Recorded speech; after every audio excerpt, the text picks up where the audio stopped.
Church need watchman. സഭകൾക്ക് കാവൽക്കാരെ ആവശ്യമുണ്ട്. ഈ പ്രെയർ ലൈനിലുള്ള ബന്ധത്തിൽ പറയുമ്പോൾ ഇങ്ങനെയുള്ള കൂട്ടായ്മകൾക്ക് കാവൽക്കാരെ ആവശ്യമുണ്ട്. സഭയ്ക്കകത്ത് നീതിമാന്മാരാണ്, കർത്താവിന് വേണ്ടി നിന്നവരാണ്. പക്ഷെങ്കിൽ ആത്മീയതയിൽ ക്ഷീണിച്ച് ട്രാക്ക് വിട്ടുപോകുമ്പോൾ അകത്തുള്ളവരെ വാൺ ചെയ്യാൻ കാവൽക്കാരെ സഭകൾക്ക് ആവശ്യമുണ്ട്, കൂട്ടായ്മകൾക്ക് ആവശ്യമുണ്ട്. പറഞ്ഞു വരുന്നത്, ഒരു സഭയാകുമ്പോൾ, ഒരു ആത്മീയ കൂട്ടായ്മ, നിങ്ങളൊക്കെ ആയിരിക്കുന്ന സഭകളെ പറ്റി തന്നെ ചിന്തിക്കുക. നമ്മളായിരിക്കുന്ന ലോക്കൽ ചർച്ചിനെ പറ്റി തന്നെ ചിന്തിക്കുക. We are called to be watchman. നമ്മൾ ആ കൂട്ടായ്മയുടെ, ആ സഭയുടെ മതിലിൽ കാവൽക്കാരായി ഇരിക്കാൻ കർത്താവ് നമ്മളെ ആക്കിയിരിക്കുക. എന്തിനു വേണ്ടി? സഭയിൽ കലക്കം കൊണ്ടുവരാൻ സാധ്യതയുള്ള, സഭയിൽ ഭിന്നത കൊണ്ടുവരുവാൻ സാധ്യതയുള്ള, സഭയുടെ കൂട്ടായ്മയെ, ഐക്യതയെ തകർത്ത് കളയാൻ സാധ്യതയുള്ളതിനെ ഡിസേൺ ചെയ്യാൻ ഈ മതിലിൽ നിന്ന് നോക്കി അതിനെതിരെ ദൂതു പറയുന്നവരെ കൂട്ടായ്മകൾക്ക്, ആത്മീക സമൂഹങ്ങൾക്ക്, സഭകൾക്ക് ആവശ്യമാണ്. പ്രിയമുള്ളവരെ, അങ്ങനെയാണെങ്കിൽ നമ്മൾ ഇന്നലെ ചിന്തിച്ചതിനോടുള്ള ബന്ധത്തിൽ ഇതിനെ ഒന്ന് കണക്ട് ചെയ്ത് ചിന്തിച്ച്. ഇന്നലെ നമ്മൾ 33-ാം അധ്യായത്തിൽ വന്നിരുന്നു. അതിന്റെ അവസാനത്തെ ഭാഗം ചിന്തിച്ചിരുന്നു. ആരെ പറ്റിയാ? ദൈവവചനം കേൾക്കാൻ വന്നിരിക്കുക കുറെ പേര്, എന്റെ ജനമായിട്ടൊക്കെ ഇരിക്കുക.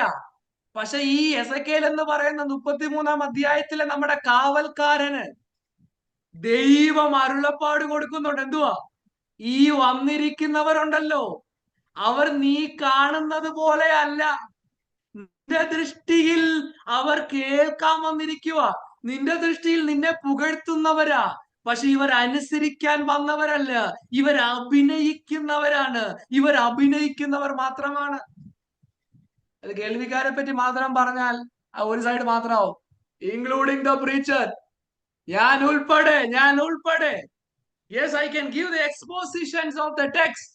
ഈ ടെക്സ്റ്റിന്റെ എക്സ്പ്ലനേഷൻ നല്ല നിലയിൽ പറയാൻ എളുപ്പമാ.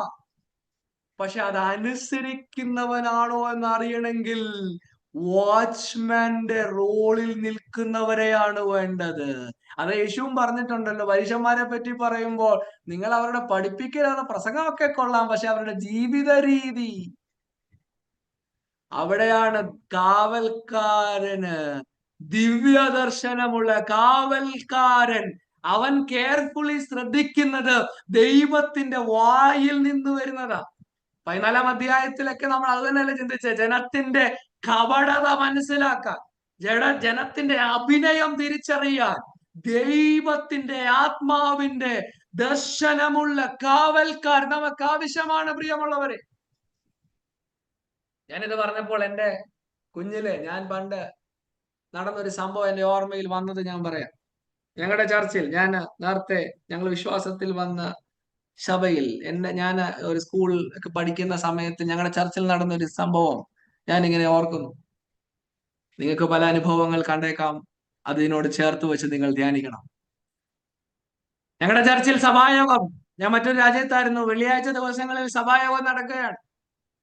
സഭായോഗത്തിൽ എല്ലാവരും സാക്ഷ്യം പറയാനുള്ള സമയമായി. വൺ ആഫ്റ്റർ വൺ എല്ലാവരും ഇങ്ങനെ സാക്ഷ്യം പറയാം. സാക്ഷ്യം പറയുന്നതിന്റെ കൂട്ടത്തിൽ പുതുതായിട്ടൊന്ന് വന്ന ഒരു സഹോദരൻ എഴുന്നേറ്റ് സാക്ഷ്യം പറഞ്ഞു. താൻ ഇംഗ്ലീഷിലാണ് സാക്ഷ്യം പറയുന്നത്. താൻ വിദേശത്തേതോ മറ്റൊരു രാജ്യത്തിൽ നിന്ന് അവിടെ വന്നതാണ്. സാക്ഷ്യം ഇങ്ങനെ പറയാ. സാക്ഷ്യം മാത്രമല്ല, പ്രബോധിപ്പിക്കാൻ നിൽക്കുക. തന്നെ പരിചയപ്പെടുത്തി താൻ പ്രബോധനം തുടങ്ങി. ഞാൻ ഇന്നെന്ന പോലെ അത് ഓർക്കുന്നു. ആ സന്ദേശം ഇങ്ങനെയായിരുന്നു. He said, സാം 23 ആണ് എഴുതുന്നത്. ഞാൻ നിന്റെ ശത്രുക്കൾ മുൻപാകെ മേശ ഒരുക്കും എന്നുള്ള വാക്ക്. I'll prepare a table before your enemies. And he is preaching about the table. ഇന്നത്തെ പ്രസംഗം ടേബിളിനെ പറ്റിയാണ്. TABLE. TABLE എടുത്തിട്ട് T for Thanksgiving, A for മറ്റൊരു വാക്ക്, ഇങ്ങനെ ഓരോന്നിങ്ങനെ എക്സ്പ്ലെയിൻ ചെയ്ത് വരിക. അപ്പൊ ടീയെ പറ്റി പറഞ്ഞു. ടി എന്ന് പറഞ്ഞാൽ താങ്ക്സ് ഗിവിങ്ങിനെ പറ്റിയാണ്, നന്ദിയുള്ളവരായിരിക്കണം എന്നൊക്കെ പറഞ്ഞ് അതിങ്ങനെ എക്സ്പ്ലെയിൻ ചെയ്തു. അടുത്തത് എയെ പറ്റി പറഞ്ഞു. എ ഇങ്ങനെ ഓരോ വാക്ക് പറഞ്ഞ് എക്സ്പ്ലെയിൻ ചെയ്ത് വരുമ്പോഴത്തേന് ഞങ്ങളുടെ ചർച്ചിൽ അന്നുണ്ടായിരുന്ന കൂട്ടത്തിലെ ഒരു അങ്കിൾ ശക്തമായ ഭാഷയിൽ വളരെ ഉച്ചത്തിൽ സംസാരിച്ചുകൊണ്ട് ഈ പ്രബോധിപ്പിക്കുന്ന ആളെ പറ്റി ദൂത് പറയാൻ തുടങ്ങി. ദൂതെന്ന് പറഞ്ഞാൽ തന്റെ ചരിത്രം മുഴുവനും അങ്ങ് പറഞ്ഞു. ഈ പറയുന്നത് പോലെ ട്രാക്ക് വിട്ട് ദൈവ വഴി വിട്ട് സഞ്ചരിച്ചതെല്ലാം പറഞ്ഞു.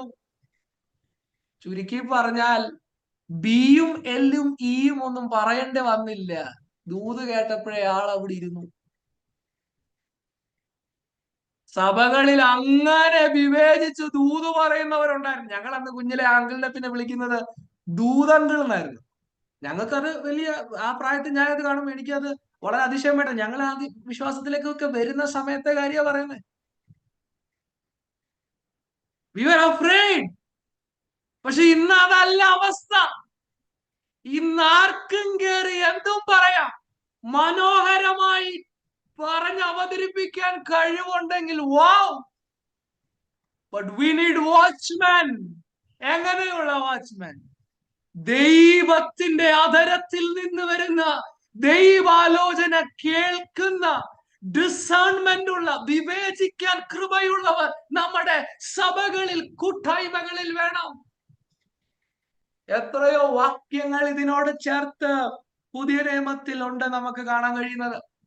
B watchful, be aware. എത്രയോ ഭാഗങ്ങൾ സഭയെ നശിപ്പിച്ചു കളയാൻ, കൂട്ടായ്മകളെ തകർത്ത് കളയാൻ, പാപത്തിലേക്കും ഫോൾസ് ഡോക്ട്രിനിലേക്കൊക്കെ, കള്ള വ്യാജ ഉപദേശങ്ങളിലേക്കൊക്കെ വഴിതെറ്റിച്ചു വിടാൻ പലരും സഭയ്ക്കകത്ത് കടക്കുമ്പോൾ മതിലിലുള്ള കാവൽക്കാരെന്തിയെ, കാഹളമൂതന്റെ കാവൽക്കാരെന്തിയെ, ഇത് പാപമാണ്, ഇത് വ്യാജമാണ്, ഇത് കപടതയാണെന്ന് വിളിച്ചു പറയുന്ന കാവൽക്കാരെ നമുക്ക് ആവശ്യമാണ്.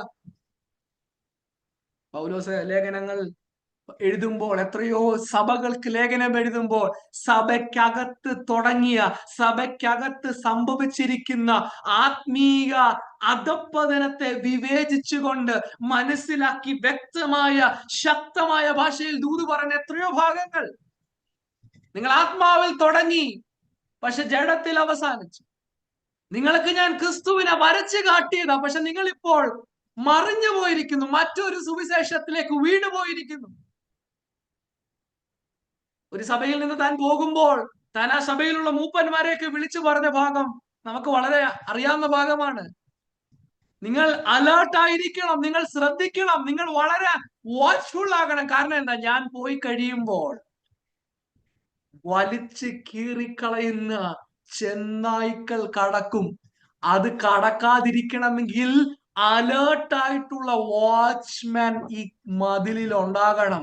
കൂട്ടായ്മയ്ക്കകത്തേക്ക് വ്യാജന്മാർ പ്രവേശിക്കാതെ, സഭയ്ക്കകത്ത് കള്ളന്മാർ കടക്കാതെ മതിലിൽ കാവൽക്കാർ. വെളിപ്പാട് പുസ്തകത്തിൽ വരുമ്പോൾ ഇതേ കാര്യങ്ങൾ പറയുന്നില്ല. നിന്റെ ആദ്യ സ്നേഹം വിട്ടുപോയി എന്നുള്ള കുറവ് സഭയ്ക്കകത്തുള്ള പ്രശ്നമാണിത്. ആദ്യ സ്നേഹമില്ല. അതേ സഭയോട് തന്നെയാണെന്നാണ് എന്റെ ഓർമ്മ. ഒരു നല്ല കാര്യം ആ സഭയെ പറ്റി പറഞ്ഞത് ഇങ്ങനെയാണ്: അപ്പോസ്തോലന്മാർ ആണെന്ന് പറഞ്ഞു വന്ന പലരെയും നിങ്ങൾ ശോധന ചെയ്ത് അവർ അല്ല എന്ന് നിങ്ങൾ കണ്ടുപിടിച്ചു. Yes, that's A need. സഭയ്ക്ക് കാവൽക്കാരെ ആവശ്യമാണ്.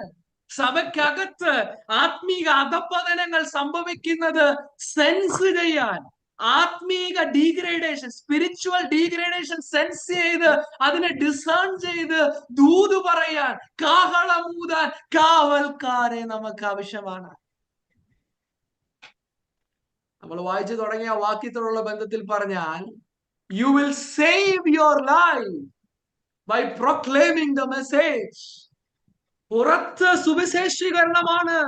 കർത്താവിൽ കൂടെയുള്ള രക്ഷയെ പറ്റി, ഇല്ലെങ്കിൽ വരുന്ന നിത്യന്യായവിധിയെ പറ്റി പറയുമ്പോൾ സഭയ്ക്കകത്ത് നമ്മൾ പറയേണ്ടത് ആത്മീകരാണ്. ആത്മീകതയിലൊക്കെ തുടങ്ങിയതാ, പക്ഷെങ്കിൽ ചെറുതായിട്ട് തെന്നി മാറുമ്പോൾ ഇത് നാശത്തിലേക്കാണ്, ഇത് വ്യാജമാണെന്ന് വിരൽ ചൂണ്ടി ദൂത് പറയാൻ ദൈവകൃപയുള്ളവർ ഈ സഭകളുടെ മതിലിൽ ആവശ്യമാണ്, അല്ല അത്യാവശ്യമാണ്. Churches need watchman. വാച്ച്മാന്റെ ദൗത്യം ഡിസേൺമെന്റോടെ ശത്രുവിന്റെ അറ്റാക്ക് തിരിച്ചറിഞ്ഞ് ആത്മാവിൽ വിവേചിച്ച് ദൂത് പറയുന്ന, ആത്മാവിൽ വിവേചിച്ച് മുഖം നോക്കാതെ ദൂത് പറയുന്ന കാവൽക്കാരെ സഭകൾ അന്വേഷിക്കുന്നു. സഭകളിൽ ദൈവം അന്വേഷിക്കുന്നു.